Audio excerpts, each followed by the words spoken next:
Hi everyone, it's Hans here, the founder of Cappuccino, and welcome back for Series 3 of Flat Whites and Insights. We're here for some open, honest and vulnerable conversations held over a beautiful cup of coffee, and they're coming from my home, so I'll be providing the flat whites, and my guests, they'll be providing the insights. So grab a coffee for yourselves, take a moment, and I hope you enjoy this latest conversation. Thank you, take care, and enjoy.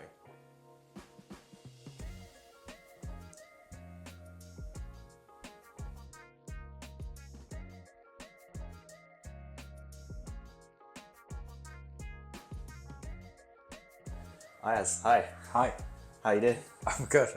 How are you? Yeah, really well. Thanks for taking the time to come over to lovely Oxfordshire Not a problem. Not for a conversation. It was a nice drive. Yeah, no, I'm glad it wasn't too bad. But so I thought before we start, if you could give a brief introduction to who you are. I mean, we have met once, and that was through Wilf, who has been on the podcast. Wilf Webster, Traitors, memes. That's how people will know him. So we were doing a little bit of filming on the street. It was a fun day. It was fun. A random interaction we had.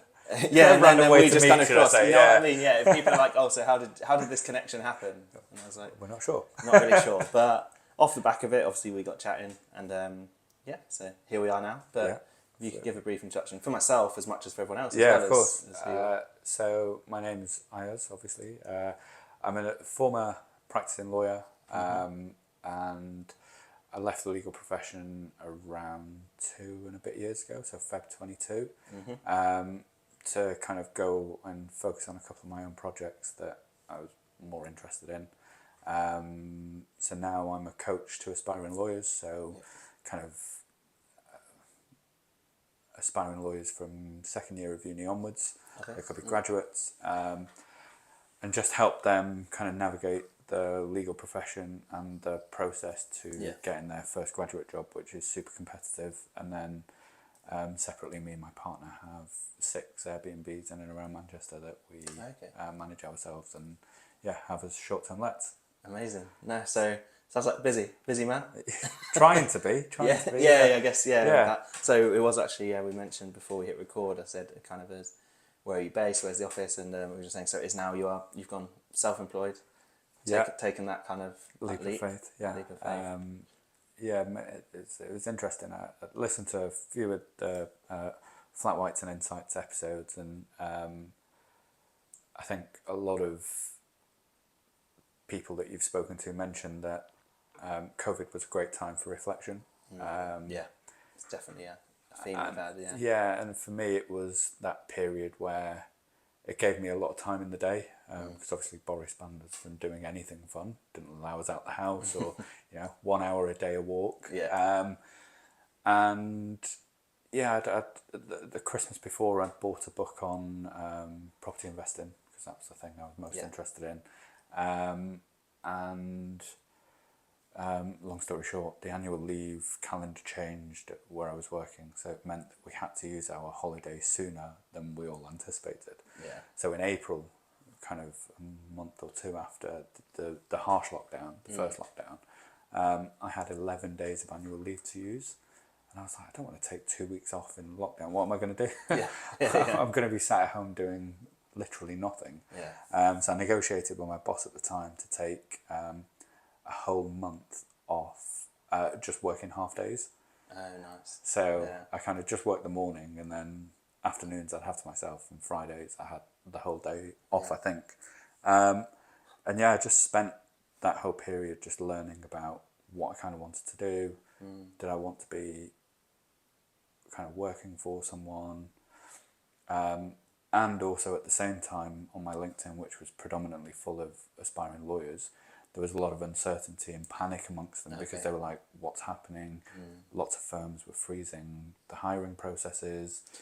And I think something that I just on that as well wasn't that there are quite a few courts that still have backlogs and things like that. So is that in terms of, because I guess if you couldn't do the trials, and again, this is me speaking very much as someone from the outside, but as a profession, the same as everywhere else, it was really massively everything shut impacted. down, right? Every who anticipates a whole lockdown due to a pandemic and a virus? Yeah. No one ever anticipates that. No one really had no one really had Yeah, exactly. a proper plan to deal with it as well. And you don't know, no one knew what the right thing to do was. So the first, I think, knee-jerk reaction from everyone was to stop and take stock. And for, already a very stressful period for fresh graduates or people going into the profession,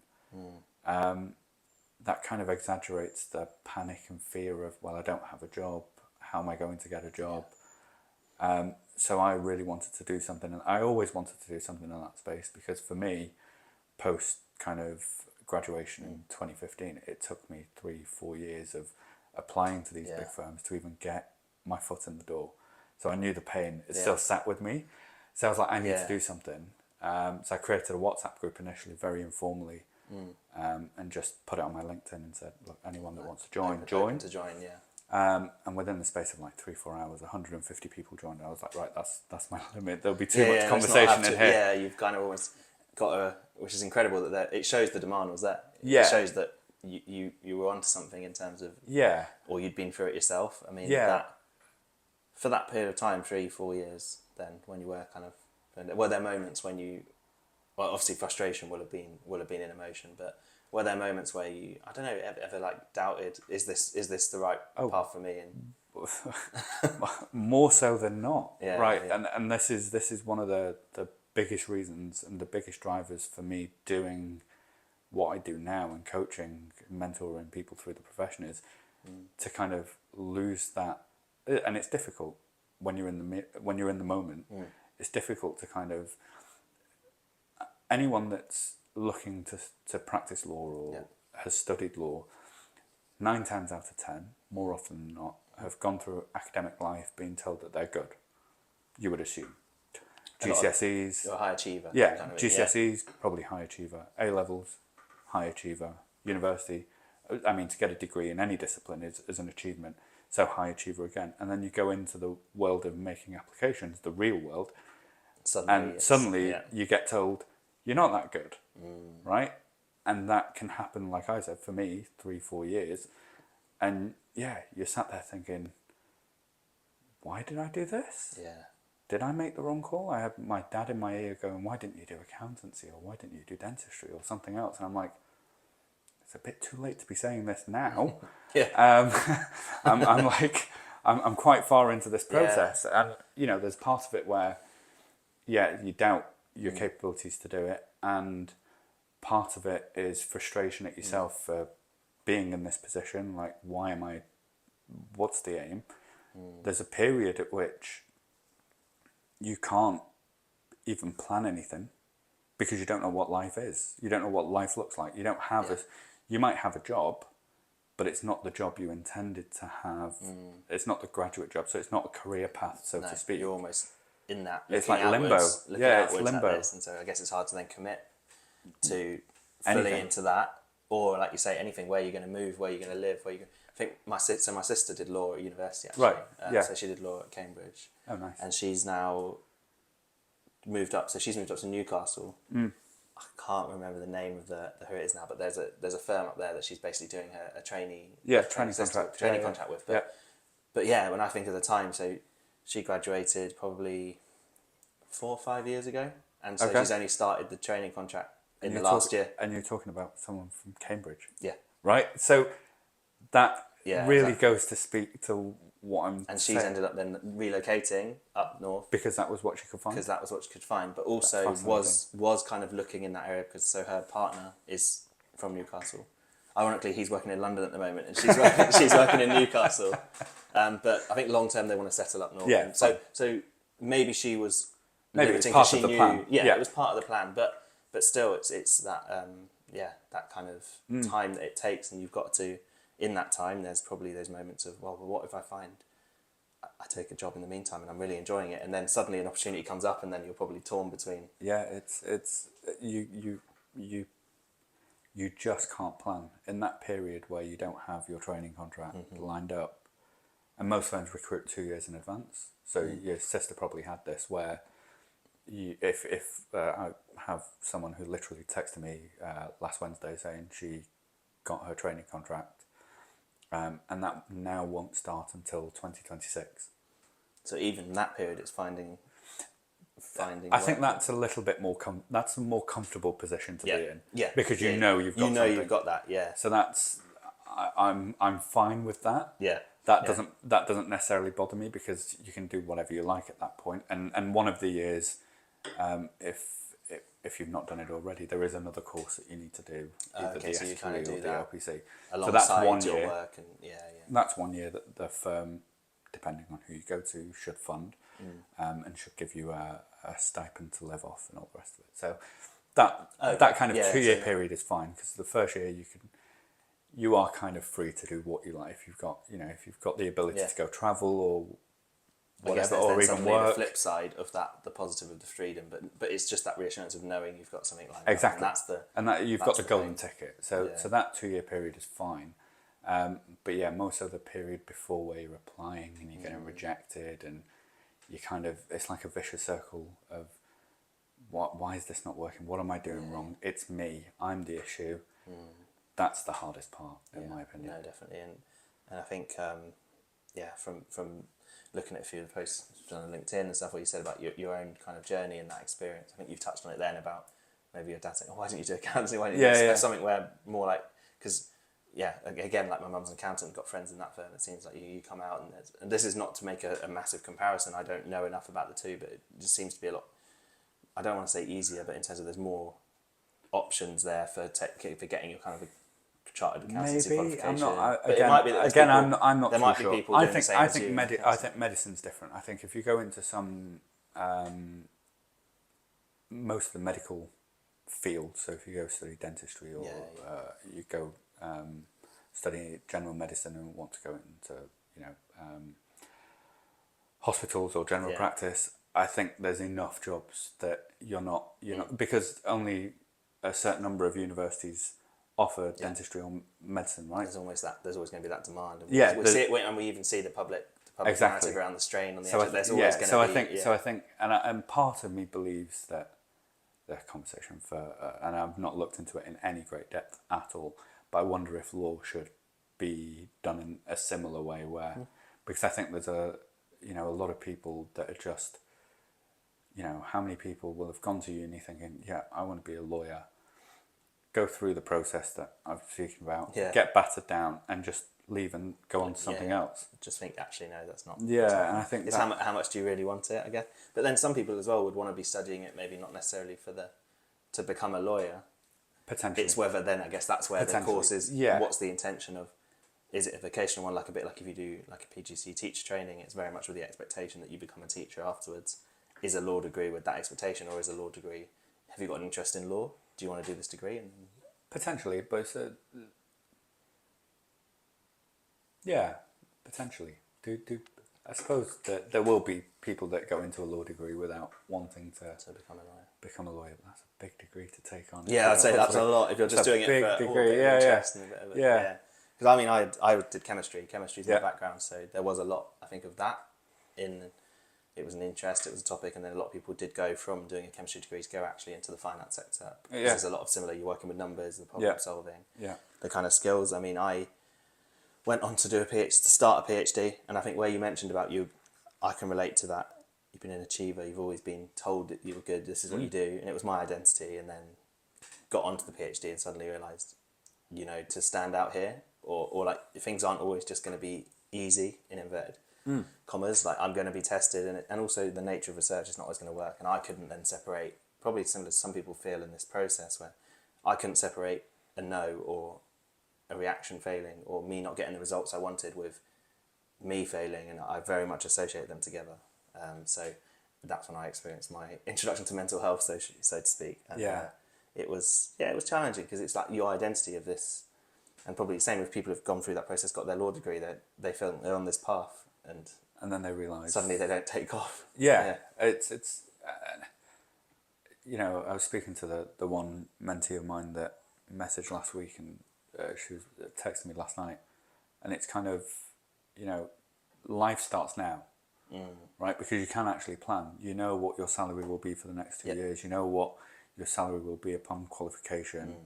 So you can actually plan. You can look at now looking to start saving towards buying a house or whatever your life goals are at that point, you can start planning. That period in between, it's just strange. It's like the weirdest limbo period ever. Then marry it up with the rejection, then marry it up with the mental health implications that come as a result, because you start feeling insecure about who you are, your identity, I can imagine pressure from maybe friends or family. Oh, you got your degree, you haven't got a job yet? Yeah, got, like, kind off of. the cuff, Yeah, kind innocent questions sometimes maybe. Oh, how's it going with the have a cousin 3 years younger than me, studied at Warwick, and he got his training contract before I had mine. Okay. 3 years younger. Yeah. Now, imagine family saying to you, well, He's... he got it, how come you've not got it? And I'm like... There's probably part of you, you're like happy for him, but at the same time, like, yeah, really? of course. No, like, because you know it's avoided him having to go through the same situation. Yeah. But again, equally, I'm sat there thinking, well, what's wrong with me? Like, why not me? What's he done, or what's he got, or what's... Well, yeah, I think there was a very big disparity in grades of my A level to his, and then my university to his also, which you can explain away and I can understand, and great.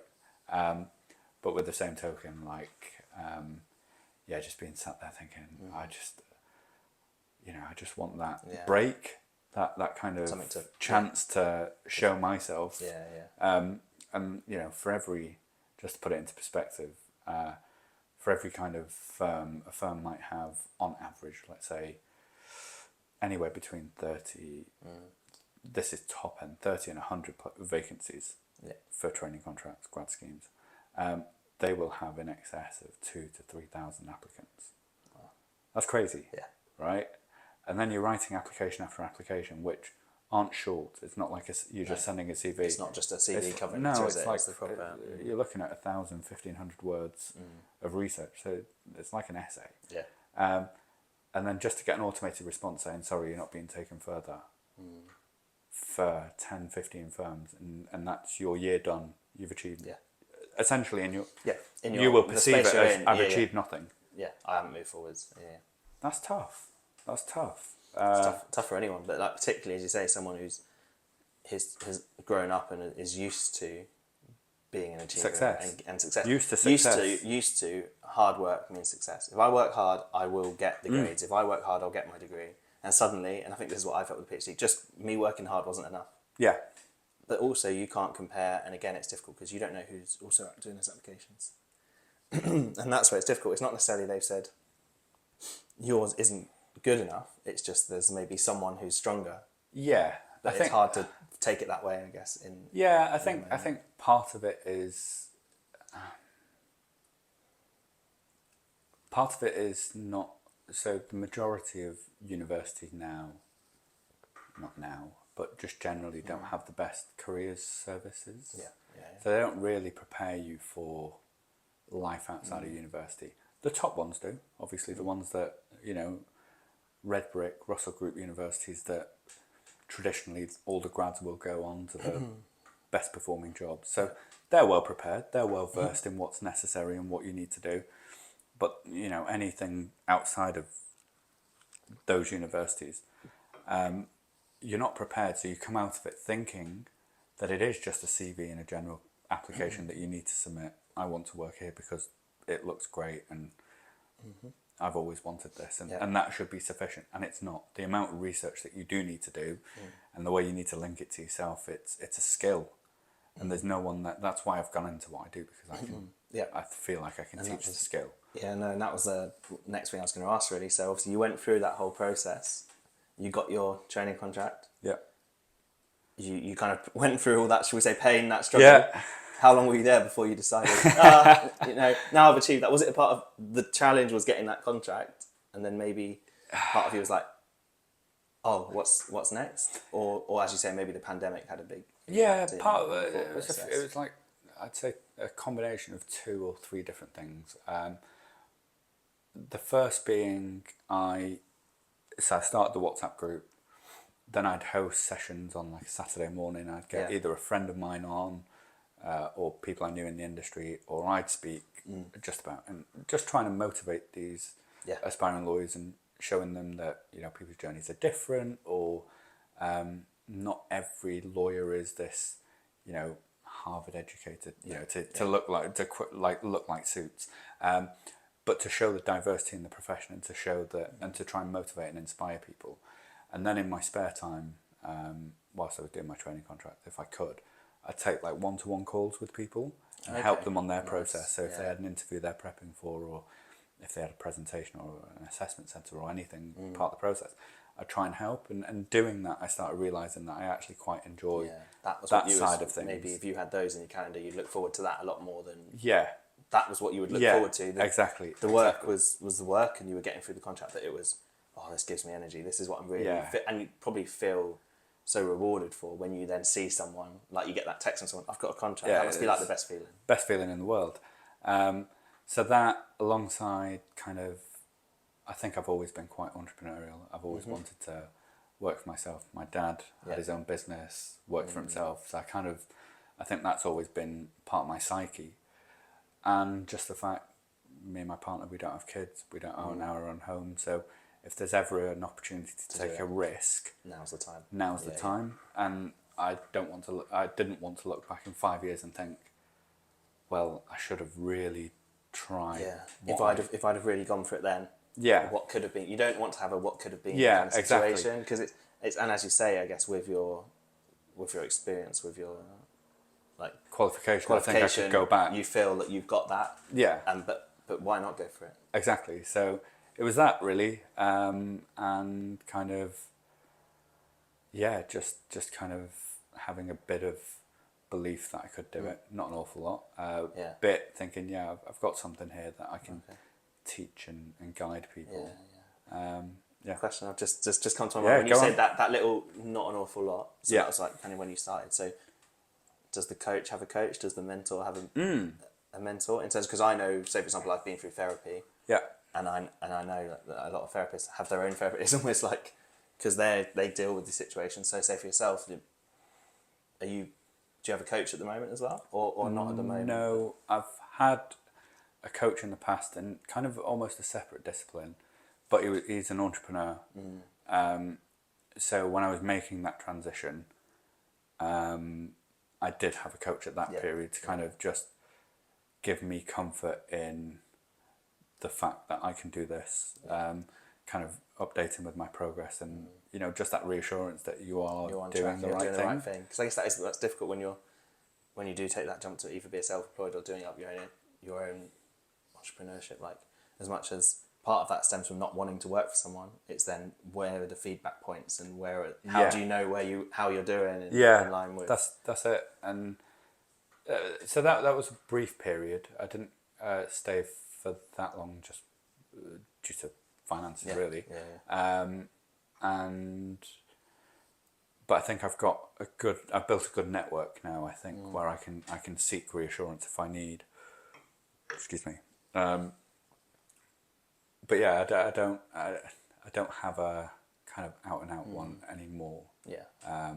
Because I'm just focusing on... I guess, as you say, it's focusing and also I now do actually get the feedback I need from... Yeah, that's true. Yeah, of course, from clients. And I regularly seek feedback in terms of questionnaires and stuff, so that I know if I'm doing a good job, and I'm pleased to say I'm averaging 9 out of 10 on their happiness with their current mentor. Can't complain. I'm pleased with that, and but it's like I say, it's important, isn't it, that feedback? But even if it's positive, it's great for you. We've got to take those wins when we can. Like, I think in anything, in any profession, I know it's very easy sometimes to be so caught up in what's next, what do I want to do better. And I get that it's probably a mentality that's needed for people who really do go on to achieve success, is because they're never settling, they're always looking for how they can improve. But at the same time, it's always important, I think, and I'm not the best at it, to like sit back, reflect and think, okay, wow, 2 years ago I said I wanted to do this, now I've done this and this and this and this. So. And I tell that to my mentees all the time, because if you're writing this very competitive application, or you're going into a very competitive interview, you need that moment of reflection because we're always looking forward. I've done my law degree. Now I need this, or now I need to focus on this.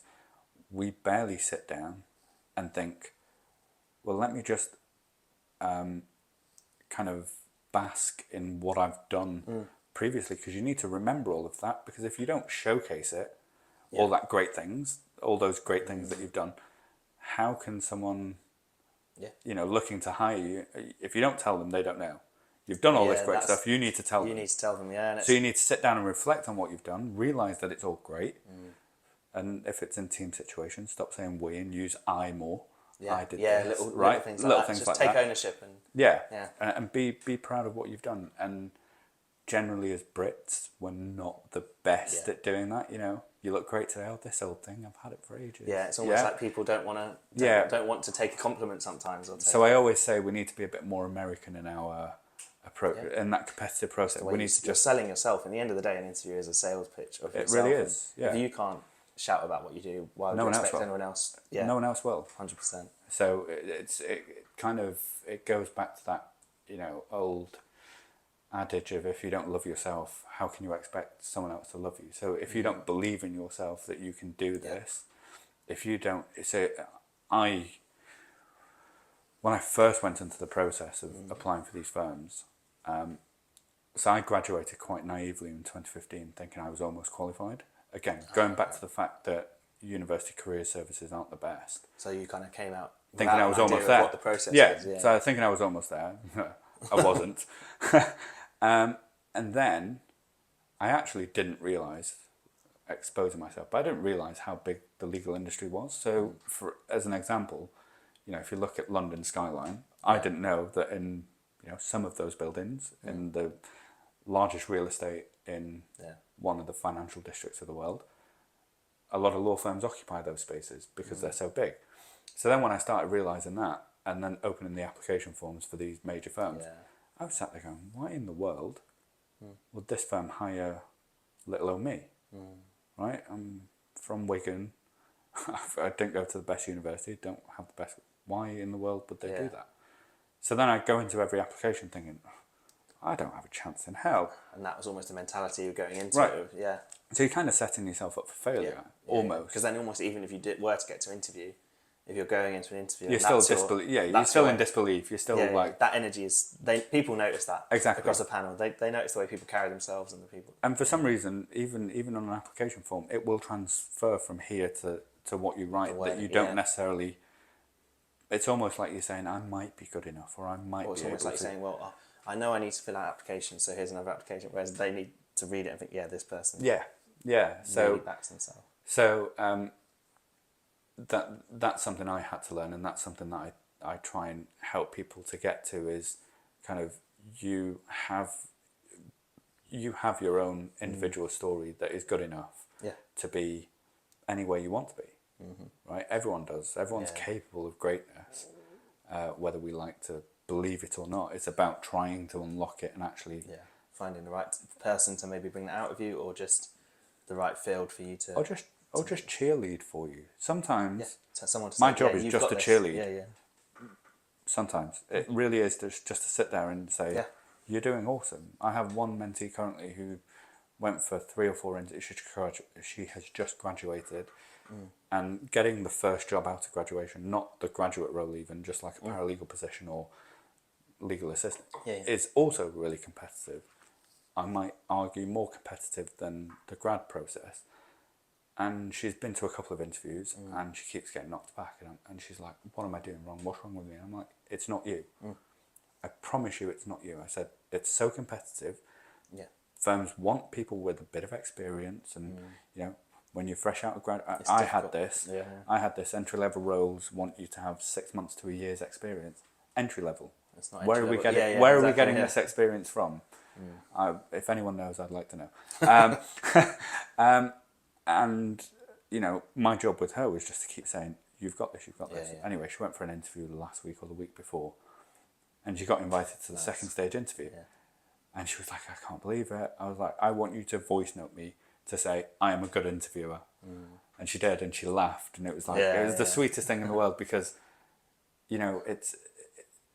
it's all well and good me saying it, But you and have I to will believe say it yourself, don't you? you have to And believe even it. hear And yourself then, say it. That's why the voice note thing, I like that, because you're forcing yourself to say it. Yeah. And even if you don't believe it, the more you say it, the more it'll come. But also, just because I say it, I do also appreciate it when the market gives me feedback. So I can tell a candidate, you're good, you're good, you're good. But also, I'm getting paid to say that. But I'm also very honest. So I won't BS unless it's true. But as soon as an external force gives that feedback, I'm delighted then, because I'm like, I told you. yeah, exactly. Told you, but also like, okay, yeah, and also, yeah, you can be like, yeah, see, I know Now when it just I know when reaffirms. someone's got it, or can reaffirm, and like you said about Yeah. reaffirms that, and it's great, and even those stories, relaying them to myself, it's like if other people hear that, oh, I wasn't the only person who believed that it was me, and I wasn't. So yeah, no, it must be super rewarding. And I think Yeah, I love fair it. play to yourself as well for taking that leap, because like I say, there was a risk. There's risk involved. Yeah. So how long have you been doing the kind of coaching now? If coaching's what you call it, coaching, mentoring. It's coming up to. I would have signed my first client in September 22. So coming up to 2 years of doing it formally. Yeah. Yeah, it's Amazing. loving it. Yeah, and I guess it's the that whole process. Do you still have maybe some who now, even once they've got those contracts, they remember you kind of? Yeah, I'd they'll like to give think you so. updates, Yeah. and Oh yeah. or it's great to just to see them.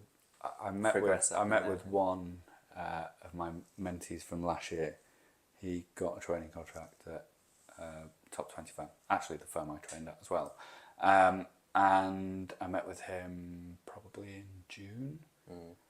And we don't speak often. Yeah. We keep in touch. Anyway, he was like, surprised me, because he was like, I've seen you've been on this podcast, I've seen you've been on that podcast. And he was like, I watched all of them. I was like, really?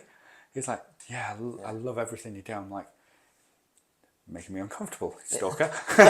No, but it was really nice, because It shows that he's keeping an eye. he keeps that eye, and then he keeps me updated as to how he's doing. And I've had mentees that have had success and said, I'd like to come back to you when I start my training contract, because you can help me through that process. So yeah, it's I love it. I do. I really, it's the best feeling in the world, because they, like I said, it starts their career. It really does. It starts. You're able to then start thinking about everything you want to do, because you can actually plan. Setting people up to then take ownership and just go off and flourish and be the best people they can be. And have a career. Yeah, Have a career. There's not probably many more rewarding things you could be doing with your time and stuff in terms of giving back. But I think what's important as well, like you say, is for yourself. You genuinely enjoy those interactions. It's why you do this, right? Yeah, it's why I do because this. you like. Yeah. If I wasn't enjoying it, I wouldn't invite people into my home and we'd have a conversation. But for me, it's great, and just hearing people's journeys, people's stories, whether it's from fields that I'm familiar with. So, obviously, like saying before we get recorded, world of football, world of coffee. Maybe not so much. Football's more the real one. I kind of would say I'm fully invested in now, with working in the FA. Yeah. Always been involved in the game. But, we also had to cancel one. We date, did. Yeah, we? yeah. So there we go. So you had to move for the football. So nearly came home, didn't it? No, but we were lucky to be there. Yeah, but we were there. But it's for me, it's great this way of building, and then the connections maybe even that come through it. And, it's like, and you say it's that funny thing of, for me, just that. And this is something that probably myself, when I first started the podcast, or when I was in that space when I was introduced to mental health and full of anxiety and like my depression, had no confidence. There's no way I'd have bumped into someone in London for the first time and be like, do you want to come record a podcast? You know what I mean? Just would have felt, the way you said sometimes you were doing those applications, like, oh, but little me. I'd have thought, well, why would I just want to come and talk to me? How did you build that confidence? I think it's, part of it is just through, sometimes you've got to take that risk of something going wrong, but you'll find it goes right. Just taking that, rather than, I would say think less, do more. Yeah. If that makes sense. In terms of, for me, being an overthinker, sometimes I would build the situation up, but now I'm much more, okay, if I think that this is a good idea, or I think there might be a shot, then I'm gonna just do it. And that, I think, helps massively. I think part of it has come through therapy and through understanding and unlearning that I think I grew up and never really had unconditional love or support.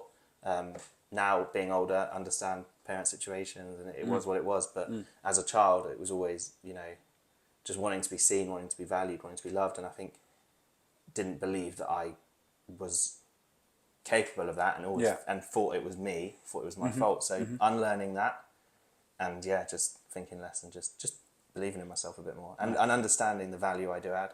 Yeah. And owning that. Like, I'm okay to say that on record. Like, I know what I can add and I know what I can offer. Yeah, it's great. And I know, like, for bringing people together and having these conversations, it's really cool. Yeah, and that really is what a lot of people struggle with, is that feeling of kind of, I can do this and I'm good enough to do this, right? Yeah.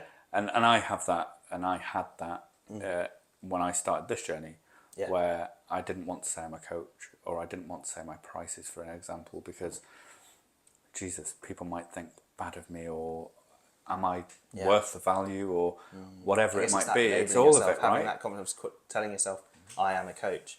And it's funny now, even now, like, sometimes when people say, oh, so what do you do with this platform? And I'll say, oh, I am a podcaster. And I'll say that now. Yeah. First series, I was, oh, I've got a little podcast. Yeah, but it's just the wording and the way you change it. And it's, again, it's, you know, we talked about identification earlier in a different context, but it's how you identify yourself. And it's only very recently, I would say in the last 4 months, maybe 5 months, where I'm like, I'm a coach. Yeah. And so now if you walk into a room and people say, oh, so what do you do? Yeah, I'm a coach. And I think that's a really good question just for people to think about. Is that if you were to walk in a room and people say, like, oh, who are you? What do you do? It'd be really interesting just for what people's answers would be. Because just as a quick fire question. Do you know who you are? Do you know what you want? Or if people say, oh, what are your values? And then just see what people say. Like, you need to, like you say, have confidence in who you are, and you know, more importantly, as you rightly pointed out, what value you can bring. But identities are real. Yeah. So I guess that identity is that I now don't identify as someone who's anxious. I'm someone who has a diagnosis of anxiety and I have a diagnosis of depression, but I don't identify as a depressed person. I don't identify as someone who's anxious. I'm just, you know, me, and that's part of me. But then, you know, everyone's got bits of themselves that they love, and everyone's got bits of themselves that are more challenging, but, you know, they bring together. And but if I hadn't have also had those experiences, who you are, exactly. Right? If I hadn't have had that experience, I would still be slaving myself away in like a lab somewhere. Yeah. Really looking to become, you know, the world's most famous scientist, and thinking that was what my path was set, and then probably would achieve it and then not really feel fulfilled. Was that worth? Was I on the right path? Whereas through those knockbacks and through that time to reflect, I now feel, you know, I spend my time in football, coffee, conversation. Sounds like the dream. I'm happy. Exactly, mate. No, and it is like sometimes like when I think about it, I'm like, wow, like, I mean, for yourself, you spend your time coaching people, offering, like, giving people that opportunity for a career, and then we also the homes as well, which we haven't really spoken about. But, it's just that coaching. You know, you're kind of in control of your own life. I'd like to think so. Very much so. You know what I mean? In terms of your. My diary's built by me. Yeah. So you kind of manage your time. I decide when I'm taking calls and not taking calls, and I'm, you know, I'm there for mentees as many hours of the day I can be. Yeah. Because I think I like that as my USP. So I'm the quickest, like, responder on WhatsApp. So if they need a quick question, I'm like straight away, ask, respond, and I think that's a good trait, so that they don't need to worry or stress about anything. Forgot the train of thought now. No, that's not that. You were just going no, but So I think coming towards the end,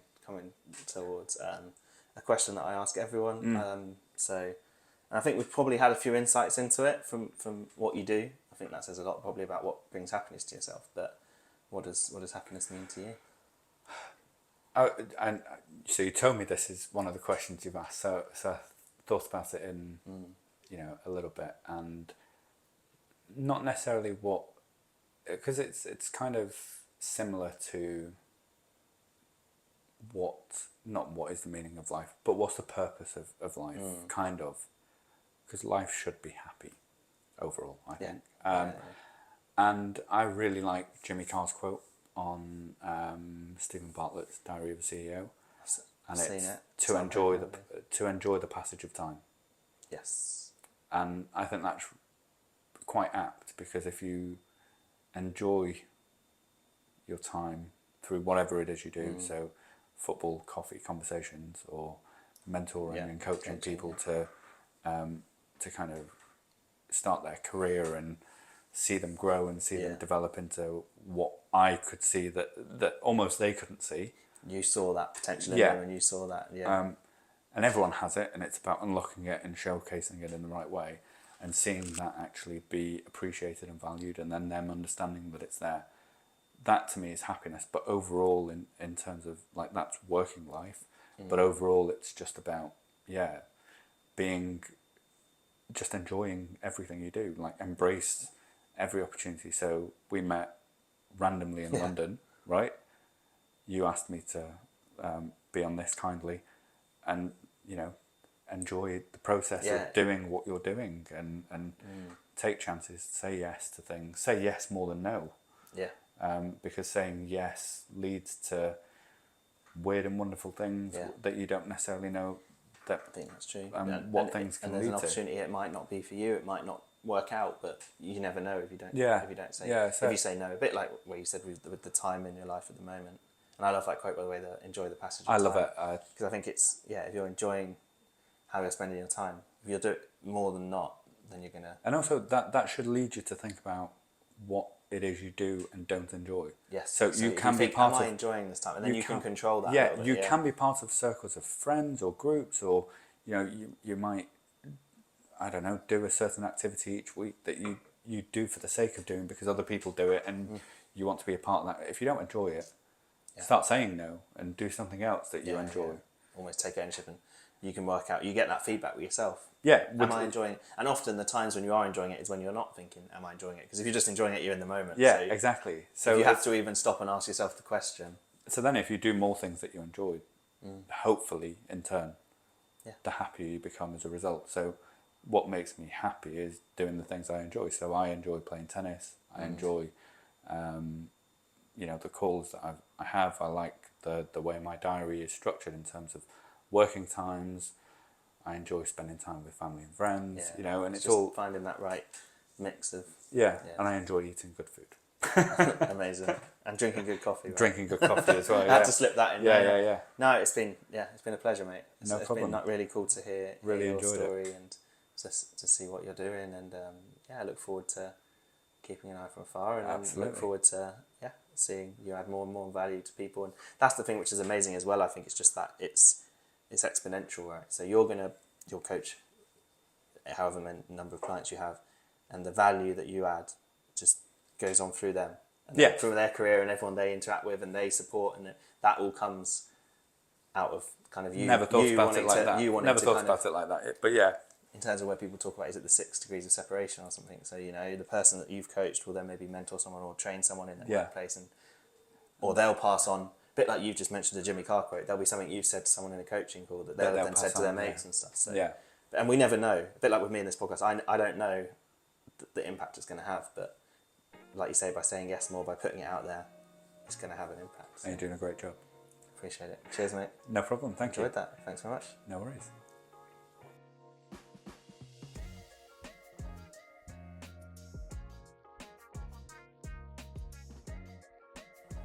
Thank you so much for tuning in to this latest episode of Flat Whites and Insights, and I really hope you gained something from that conversation, because I know I certainly did. It would mean a lot if you can like or subscribe on whatever platform you may be watching or listening on, and please do share this podcast with any friends or family or anyone you know that you think might benefit from having a listen. Also, if you can head over to Instagram and give Cappuccino a follow, that's where you'll find the latest updates as we look to raise awareness of mental health through my passions for football and coffee. And I'm always open to people getting in touch if you want to have a conversation, collaborate, or even come on the podcast yourself. The support means a lot, and I'm very grateful. Thanks so much again, and I hope to see you soon.